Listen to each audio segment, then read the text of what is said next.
Raja Pedang, Jilid 11 episode 3, karya Asmaraman S. Ho Ping Ho. Kau siapakah?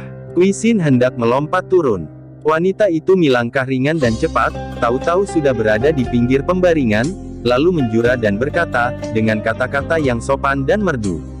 Harap Tai Hiap tenang dan jangan kaget, biarlah Xiao Moi memberi penjelasan. Tapi tak pantas sekali kita berada di sini.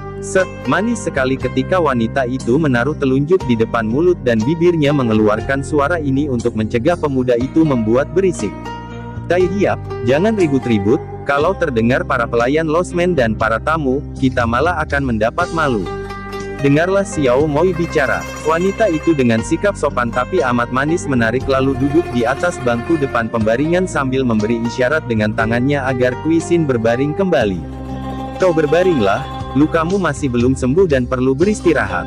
Karena memang kepalanya berdenyut-denyut dan pening, Kui Xin terpaksa menurut dan membaringkan badan, biarpun hatinya merasa tidak enak sekali. Dia seorang gagah, bagaimana sekarang bisa berada sekamar dengan seorang gadis cantik jelita? Benar-benar memalukan dan mencemarkan namanya.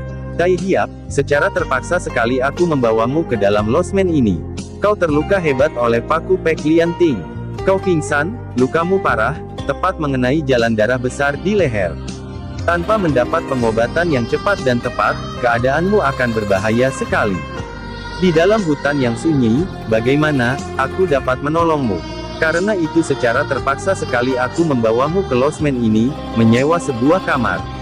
Tapi, Kui Xin memprotes, mengapa hanya sekamar? Padahal, kau dan aku, laki-laki dan wanita, sungguh tak patut. Wajah wanita itu menjadi merah sekali, terutama di kedua pipinya, membuat ia nampak makin jelita. Maaf, Tai Hiap, aku terpaksa mengaku bahwa kita ini suami istri. Kui Xin terkejut dan hendak bangun, tapi lehernya sakit sekali dan dia rebah kembali. Terpaksa, Tai Hiap, kalau aku tidak mengaku demikian, tentu akan menimbulkan kecurigaan. Aku mengaku suami istri yang berpesiar, lalu kau mendapat kecelakaan jatuh dari kuda. Setelah aku mengaku bahwa kita adalah suami istri, tidak ada seorang pun yang memperhatikan atau menaruh curiga.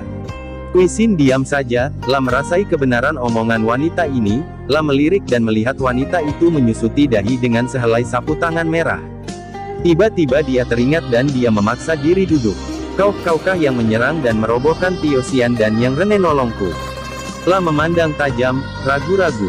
Wanita itu merah lagi kedua pipinya, ketika mengangguk, tersenyum dan berkata perlahan, sudah sepatutnya kita saling tolong-menolong, apalagi menghadapi seorang penjahat besar seperti tokoh Pek Lian Pai itu.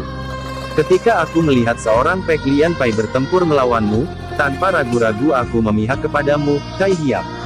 Tidak tahu, siapakah nama Tai Hiap yang mulia? Sambil duduk Kui Xin cepat-cepat mengangkat kedua tangan memberi hormat. Kiranya Nona adalah penolongku. Terima kasih banyak, Nona sudah menolong dan menyelamatkan nyawaku. Aku yang bodoh bernama Kui Xin dan bolehkah aku mengetahui nama besar Tai Hiap Nona pendekar? Aku bernama Kim Li, nama keluarga Kou. Kui Tai Hiap, karena aku sudah terlanjur mengaku suami istri, untuk melenyapkan kecurigaan orang, kuharap kau jangan menyebut Li Hiap, sebut saja namaku, dan kalau boleh aku lebih suka menyebutmu Kui Koko Kakanda Kui. Berdebar jantung Kui Xin, akan tetapi pada saat itu juga lehernya terasa nyeri bukan main sampai kepalanya berdenyut-denyut, lah meramkan matanya dan mengeluh perlahan. Wanita itu yang bukan lain adalah Kim Tao Tian Li atau NGO Lian Kaucu ketua NGO Lian Pai, segera menghampiri. Dengan mesra dan halus ia menaruh telapak tangannya di atas kening Kui Xin dan berkata merdu. Kau mulai terserang demam, Kui Koko. Akan tetapi tidak apa, kau tidurlah, biarlah ku masakkan obat untukmu. Dengan amat teliti wanita ini merawat Kui Xin.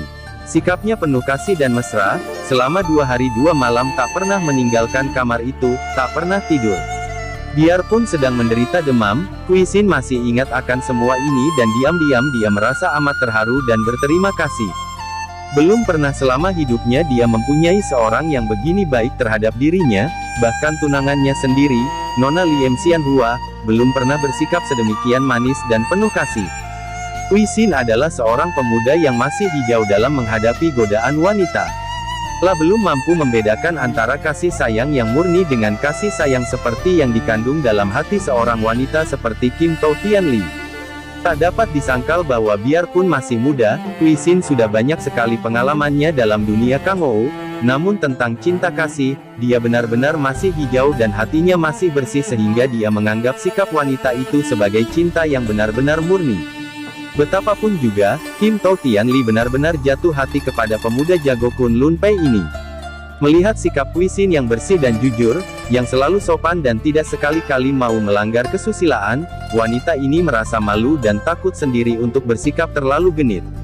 Namun dengan kepandaiannya membujuk rayu, ia berhasil juga mendatangkan rasa haru dalam hati Kui Xin dan mulailah dalam hati pemuda ini timbul penyesalan mengapa dia tidak diikatkan jodoh dengan seorang gadis seperti Choa Kim Li ini.